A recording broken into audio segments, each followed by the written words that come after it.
मैं जो स्कूल में पढ़ता हूँ, जहाँ से आदर्श स्कूल में मैं पढ़ता था, अभी तक यहाँ पे ऐसी कोई भी घटना हुई नहीं है। अगर इस देश में अगर आपको ये रेपिस ये बंद करना है तो खुलेआम 1 या 2 अपराधी को खुलेआम फांसी दो जनता के सामने। अगर बंद करनी है तो आपको कानून में एक कानून तो बदलना पड़ेगा। जो आक्रोश है ये जनता का पूरी सिस्टम के लिए है, ये पूरे सिस्टम के अगेंस्ट हमारी जंग है।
मैं जो स्कूल में पढ़ता हूँ, जहाँ से आदर्श स्कूल में मैं पढ़ता था, अभी तक यहाँ पे ऐसी कोई भी घटना हुई नहीं है। ये पहली बार जो हुआ है, ये जो 4 साल का वगैरह, इससे पहले हुए रहेंगे। जो आरोपी है उसमें, जो उसका उम्र 24 या 25 साल है, वो आरोपी बोलते हैं कि लोगों से मैंने सुना है कि वो आरोपी के ऊपर पहले भी पोक्सो अंतर्गत बहुत सारे गुने हैं उसके ऊपर। तो ऐसे आदमी को उन्होंने स्कूल में रखना ही नहीं चाहिए। प्रसारक जो संस्था है उनकी, उन्होंने अपने स्कूल में सीसीटीवी कैमरा नहीं बिठाया। अब कभी भी मैंने बहुत सारी घटनाएं देखी है सर, बहुत सारी घटनाएं देखिए।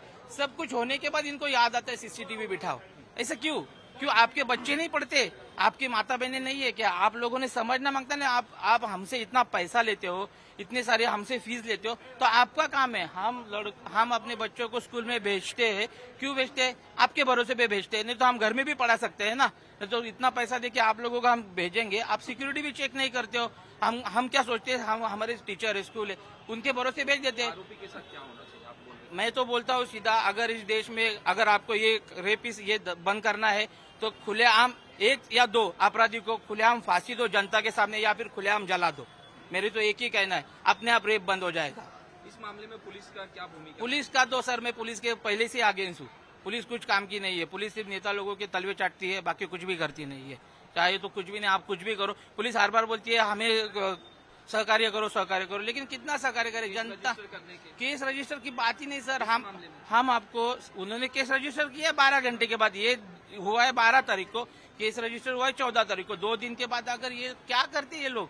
अगर गरीब लोग जाकर उधर हॉस्पिटल में भी परेशानी उनको सब कुछ।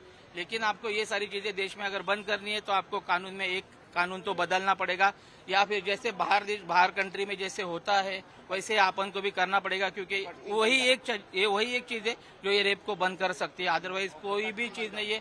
आप देखो कितने रेप होते हैं, किसी को भी फांसी होती है नहीं होती हमें पता ही नहीं चलता है। तो दूसरा कोई यही नहीं करता है ना, डर ही नहीं है। डर पैदा करो, डर बनाओ।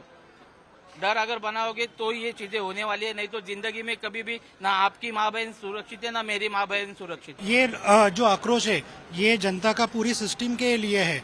पुलिस प्रशासन है, हॉस्पिटल है, और उसके बाद अभी भी जो चल रहा है, जो आंदोलन कर रहे हैं उनके ऊपर जो जोर जबरदस्ती चल रही है वो भी सही नहीं है। तो ये पूरा सिस्टम है, उसके लिए जनता भी रेलवे ट्रैक पे आई है। अगर आप देखोगे कि कोई भी नेता, कोई भी आमदार खासदार यहाँ पे आया नहीं है कि आप आके बात करो लोगों से, क्या है इसका मसला, कैसे हम लोग निकालेंगे, but nobody is taking initiative. तो ये बढ़ता जाएगा अगर कोई इंटरफेयर नहीं करेगा। और पब्लिक बहुत परेशान हो गई है। ये पूरे सिस्टम के अगेंस्ट हमारी जंग है, और हम लोग जब तक इसका प्रॉपर सोल्यूशन नहीं निकल